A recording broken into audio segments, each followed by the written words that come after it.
Alright, welcome back guys. Once your first time here, I'm Vision Hero Blind, taping you guys another video, taping you guys my review for Power Rangers Dino Fury Season 2 Episode 7 Jam Session. Now if Power Rangers hunt your instant, don't forget to hit the subscribe button down below, hit that bell icon to get some more Power Rangers content from me moving forward. Now let's begin. Now Episode 7 of Season 2 of Dino Fury is a javi based episode. It's a javi centric episode, which I really like. We didn't really get a whole lot of javi in season 1, so I'm really glad we're getting more focus here. And I really like this episode. It was a very good one. I think there was definitely a few flaws I had here and there, but I think overall it was a solid episode. Now you got Javi, who, you know, we all know his instrument and how Warden Garcia doesn't really like his musical career kind of that he's been taking on, and we've seen him over the past season and a half kind of like chastising Javi. But you got a Javi who meets up with this band who has come to town to play for Buzz Blast, and over the course of the time Javi notices that he is wearing one of the Dino keys that he found somewhere. So Javi kind of tells him that, you know, the Rangers need that. He kind of tells him no. You know, Javi is, you know, kind of on the fence with this guy.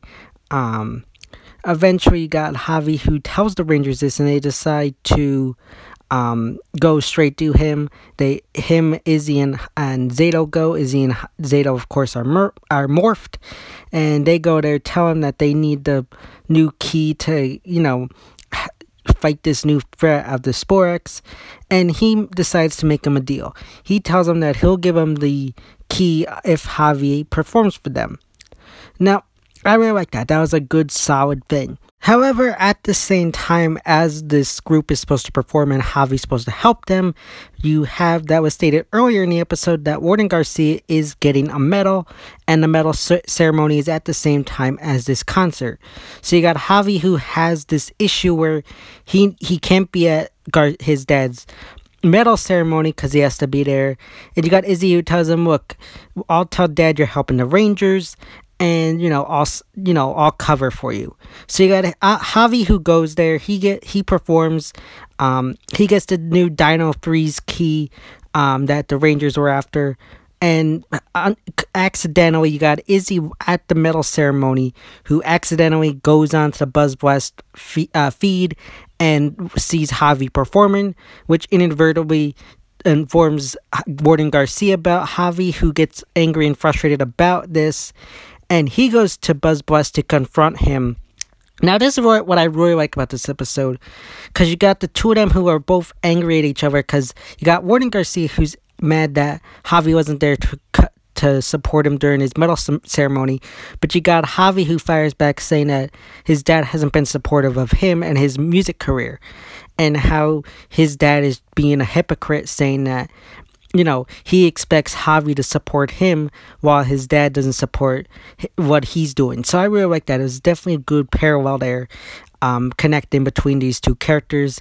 And you got the two of them who part their ways. And you got Jane, who actually does something good in this episode, who shows Warden Garcia what the performance of, you know, the group and Javi. Now, meanwhile, you got the whole story arc with Tarek and his crew. Now you got Santaura, who's still resting up. She has become very interested with the power of the sporix. She's still talking to Tarek about, you know, getting revenge with the power of the sporix. They can get revenge on the humans. But you got Tarek, who again says he's not after revenge. He just wants to leave Earth. He doesn't want to, you know, get revenge on the humans. He doesn't want it or need it. But you got Santaura, who seems to be very into and wanting to get revenge on the humans.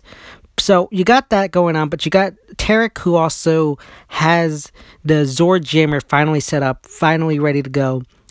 And he ends up taking it. They end up going out. They end up deploying it.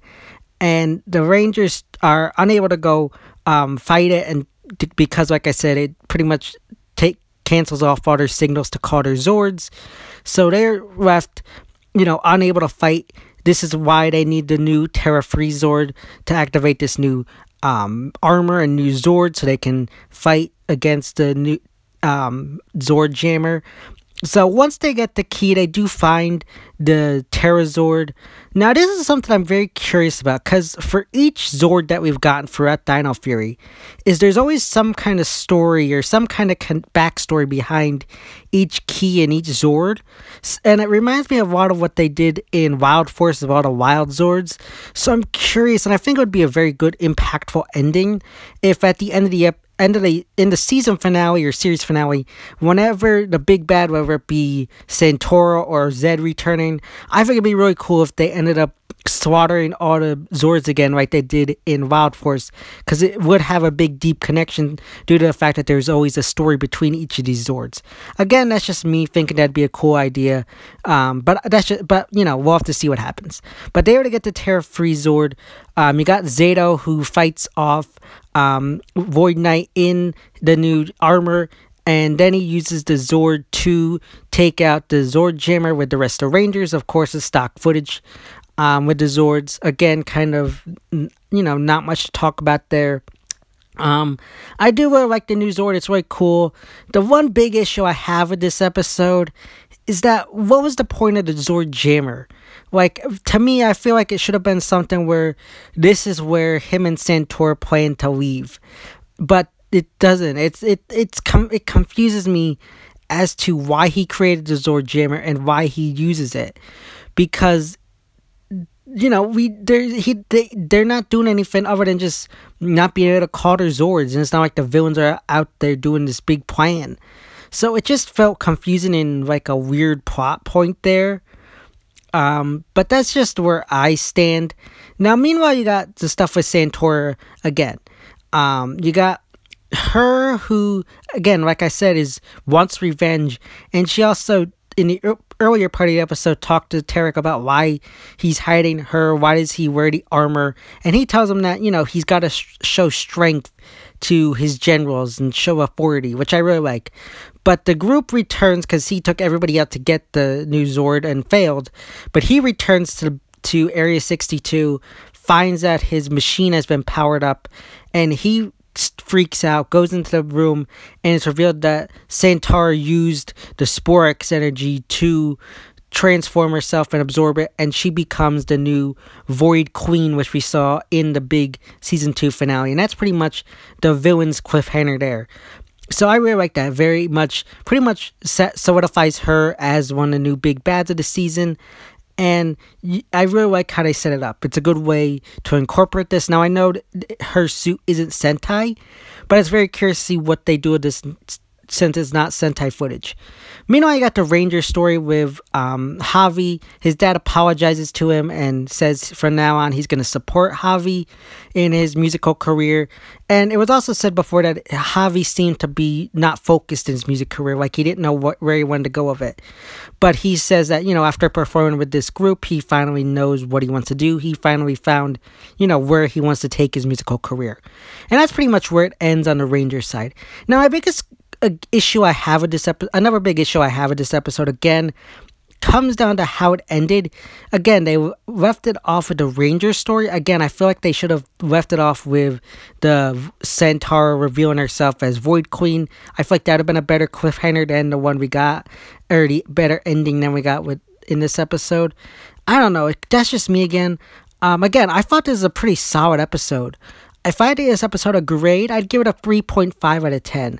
Again, just a few things here or there. The non-cliffhangering ending got me, along with the confusion regarding why Void Knight used the Zord Jammer. Very confusing regard to that. But overall, like I said, 3.5 out of 5. Solid episode. Okay. Could have been better, but definitely another solid episode. So 3.5 out of 5. But let me know your thoughts, opinions about this episode in the comment section down below. So yeah, guys, that's my review of Power Rangers Dino Fury Season 2, Episode 6, Jam Session. As always, if you like this video, don't forget to get a big thumbs up and share. Don't forget to hit subscribe button down below. Hit that bell icon to miss more Power Rangers content from me moving forward. And go follow me on Instagram, Twitter, which are linked in the back section of my YouTube channel. As always, I'm Vision Hero Boy Entertainment, and I'll see you next time.